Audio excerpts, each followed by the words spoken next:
टूटा झूला हिल रहा था, जबकि हवा बिल्कुल थमी हुई थी। ये क्या, गुड़ियों के टुकड़े? लेकिन कोई किसी पेड़ पर गुड़ियों के टुकड़े क्यों लटकाएगा? कहते हैं ये गांव के आखिरी बच्चों की निशानी है। कविता के ऐसा कहते ही अचानक वहां पर वो टूटा हुआ झूला एक झटके में इतनी जोर से घूमने लगा जैसे कोई अदृश्य बच्चा उसमें झूल रहा हो। भागो यार, ये झूला तो यहाँ अपने आप ही घूम रहा है, जैसे तो इसके अंदर कोई बैठा हो। लेकिन तभी सामने से एक बूढ़ी दादी आती हुई दिखाई दी, जिनका चेहरा झुर्रीदार और आंखें बिल्कुल सफेद थी। क्यों आए हो मौत के दरवाजे पर? हम जानना चाहते हैं इस गांव के बारे में। हर रात आत्माएं जागती हैं। यहाँ से भूले भटके लोग कभी वापस नहीं लौटते, और अगर लौट भी जाते हैं तो ये गांव वापस उन्हें यहाँ खींच कर ले आता है। हमें इन सब बातों से डर नहीं लगता। हम जानना चाहते हैं कि यहाँ क्या हुआ था।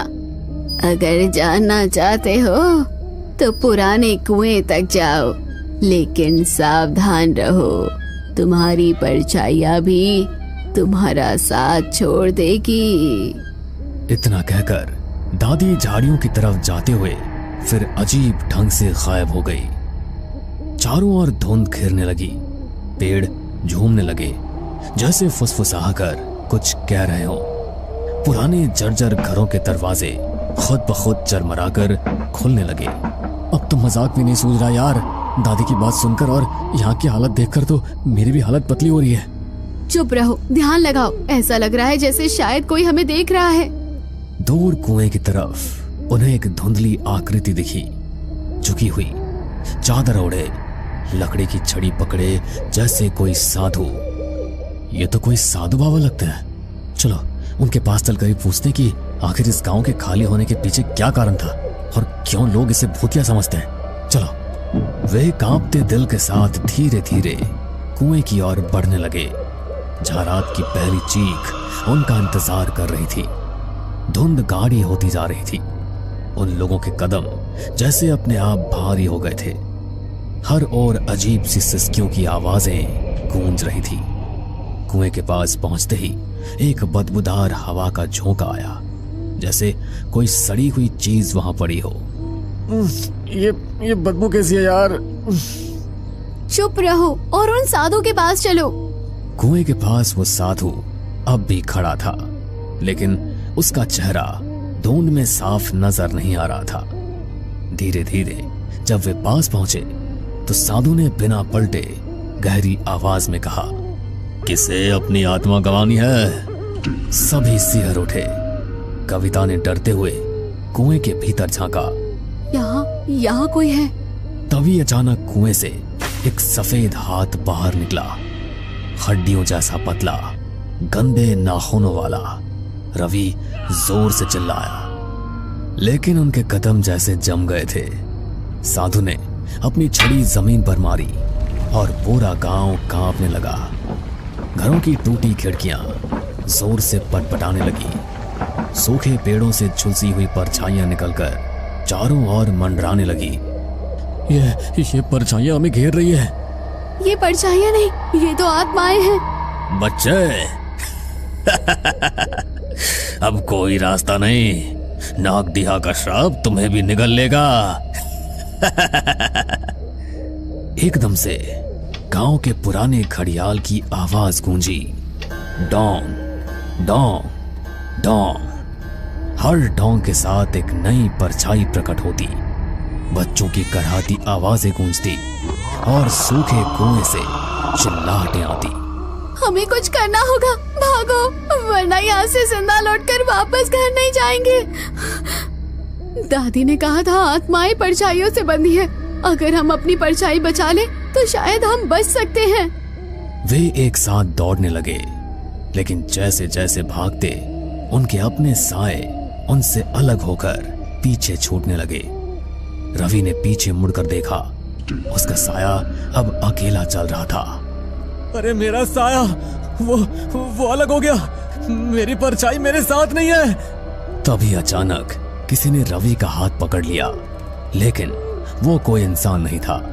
सफेद आंखों वाला बच्चा सड़े हुए चेहरे के साथ उसे खींचने लगा। देखो, रवि को छोड़ दो। नीलम जल्दी कुछ करो। तुम्हारे पास माचिस है ना? माचिस निकालो, आत्माएं आग से डरती है।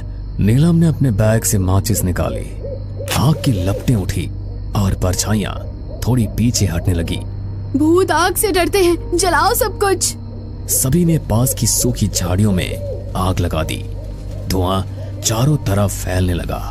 परछाइयां चीखते हुए पीछे हटने लगी। रवि भी छूट गया, लेकिन वो बेहोश हो चुका था। तुम आग से बच सकते हो, पर श्राप से नहीं। मैं तुम्हें इन बच्चों को नुकसान नहीं पहुंचाने दूंगी। दादी ने त्रिशूल से साधु की ओर इशारा किया। साधु जोर से चिल्लाया और देखते ही देखते धुएं में खुलकर गायब हो गया। धीरे धीरे गांव की हवा बदलने लगी, बदबू हटने लगी। अब जाओ, लौट जाओ और कभी मुड़कर मत देखना। रवि के दोस्तों ने उसे उठाया और भागते हुए जीप तक पहुंचे। पीछे मुड़कर देखा तो गांव फिर से धुंध में लिपट गया था। उनकी जीप नागडीहा गांव से निकल चुकी थी। रात गहरा गई थी। चांद बादलों के पीछे छुपा हुआ था।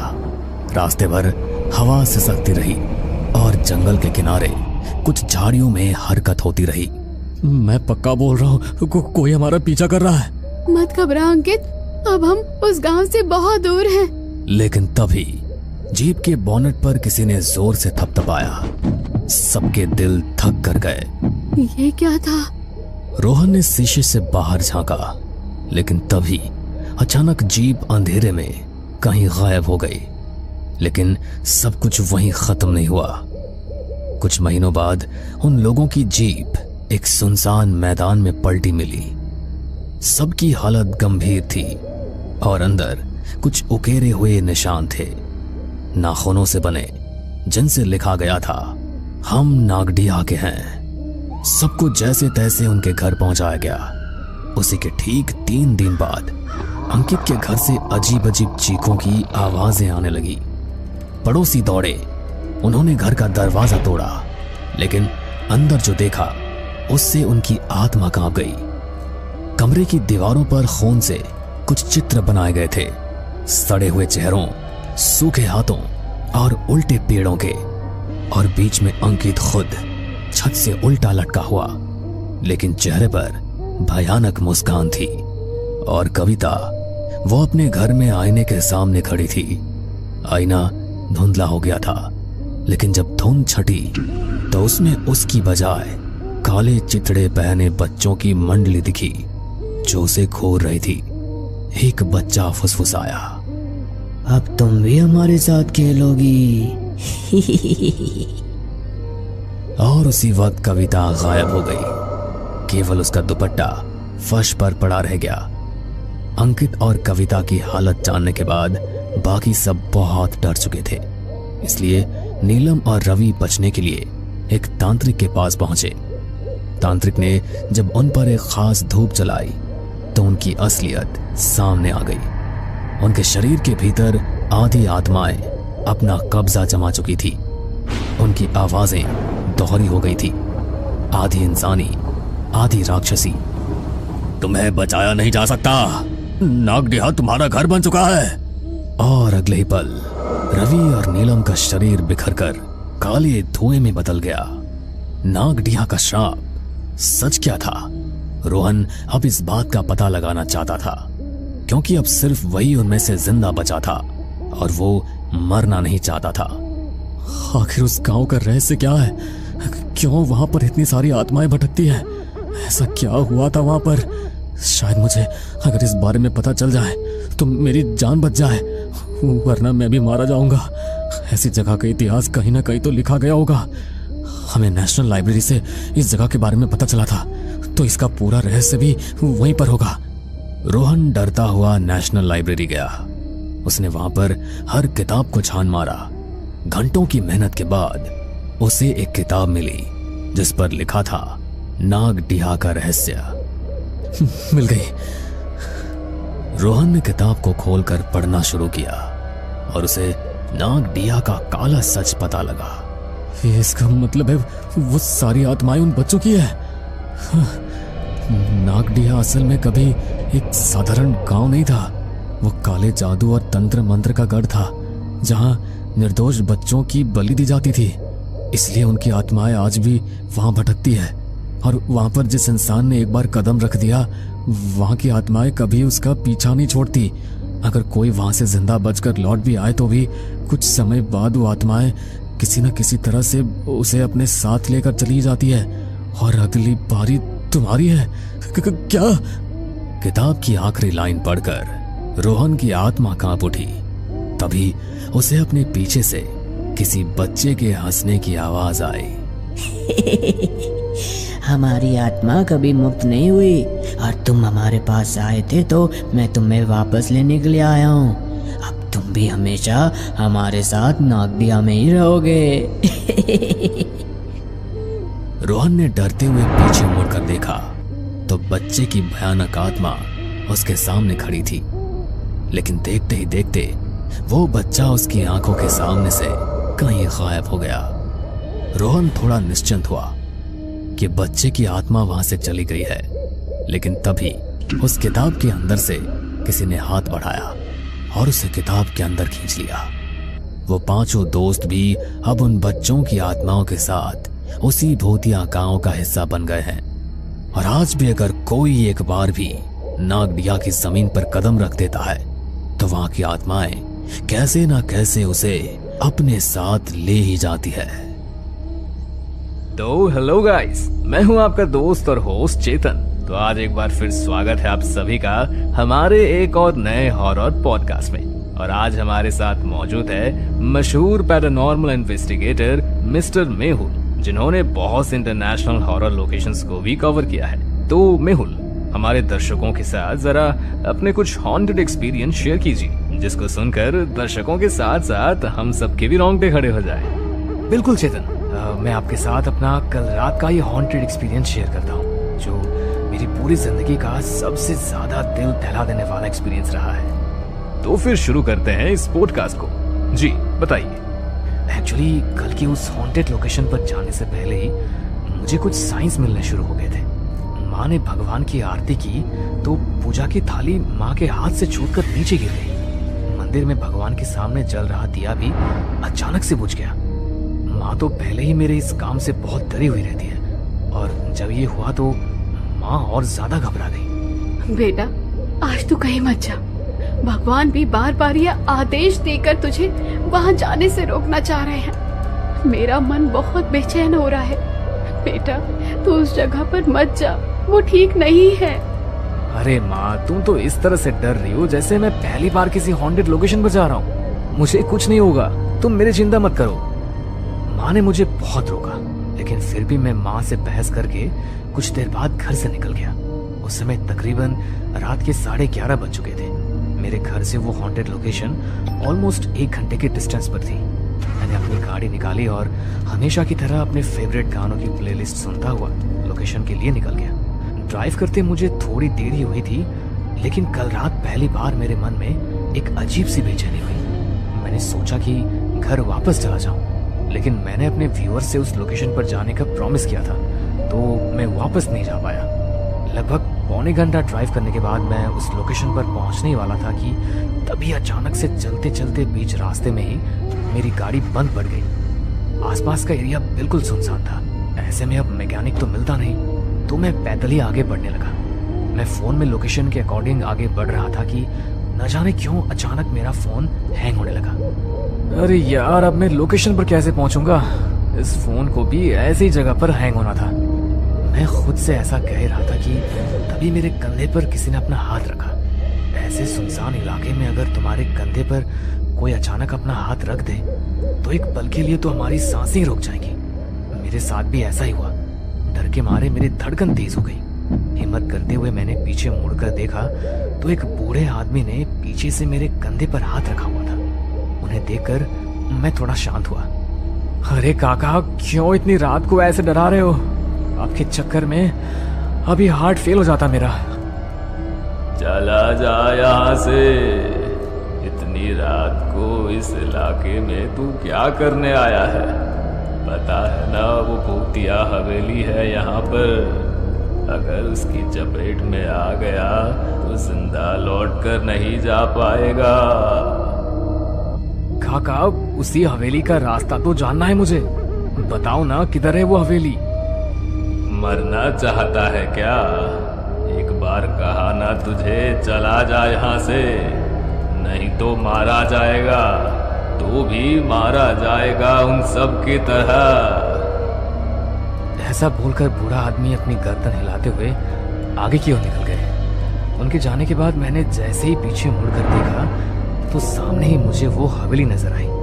रात के अंधेरे में भी वो हवेली इतनी खूबसूरत लग रही थी, तो दिन की रोशनी में आप सोच ही सकते हैं कि वो हवेली कितनी शानदार लगती होगी। मैं पीठ पर टांगे अपने बैग को कसते हुए उस हवेली पर पहुंचा। मैं अंदर जाने के लिए मास्टर की से गेट खोलने लगा तो मैंने देखा कि गेट पर बहुत सारे ताबीज और न जाने कितने सारे धागे बंधे हुए हैं।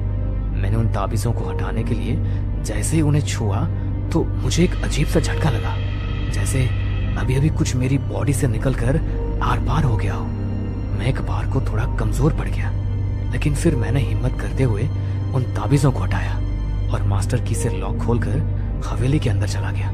लेकिन जैसे ही मैं उस हवेली के अंदर पहुंचा, मेरे शरीर पर मुझे बहुत भारीपन सा महसूस होने लगा और एक बड़ी सी अजीब सी बदबू पूरी हवेली में फैल गई। वो बदबू इतनी बुरी थी कि मेरी सहन के बाहर हो गई थी। यार, कितनी गंदी बदबू है। अगर थोड़ी देर में यहाँ ऐसे ही रहा तो पक्का मुझे उल्टी हो जाएगी। एक काम करता हूँ, रुमाल पर परफ्यूम लगाकर उसे बांध लेता हूँ। मैंने अपने रुमाल पर परफ्यूम लगाया और उसे चेहरे पर बांध लिया। मैं हवेली के कमरों में इन्वेस्टिगेशन करने के लिए आगे बढ़ा, तभी मुझे वहां किसी औरत की पायलों की आवाज सुनाई दी, जैसे अभी अभी कोई औरत बड़ी ही तेजी से मेरे पीछे से भाग कर गई हो। तब तो आप ऑब्वियसली काफी ज्यादा डर गए होंगे। अरे, मेरी तो मानो आत्मा ही एक पल के लिए मेरे शरीर से निकल गई।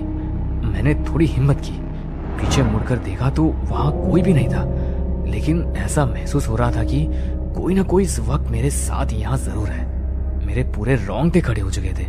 मैं आज तक न जाने कितनी हॉन्टेड लोकेशंस पर पैरानॉर्मल इन्वेस्टिगेशन के लिए गया हूँ, लेकिन कल रात मेरे साथ जो हुआ वो मैंने पहले कभी फील नहीं किया। मैं सब कुछ इग्नोर करके सीढ़ियों पर चढ़ते हुए फर्स्ट फ्लोर की तरफ जाने लगा। वहाँ सीढ़ियों पर उस हवेली के पूर्वजों की फोटो लगी हुई थी। मैं उन पर फोकस करके उन्हें अपने कैमरा में रिकॉर्ड करने लगा, लेकिन उस दीवार पर लगी सफेद तस्वीरों में से एक तस्वीर देखकर मेरे होश उड़ गए। मतलब मेरी पूरी बॉडी उस टाइम बहुत बुरी तरह कांप रही थी। ऐसा क्यों? मतलब ऐसा क्या था उस फोटो में? वो फोटो उसी बूढ़े आदमी की थी जो मुझे हवेली के पास मिला था और बार बार मुझे हवेली के पास जाने से मना कर रहा था। उस फोटो को देखकर मेरा माइंड बिल्कुल ब्लैंक हो गया। कुछ सेकंड के लिए तो मुझे समझ ही नहीं आया कि मेरे साथ ये हो क्या रहा है।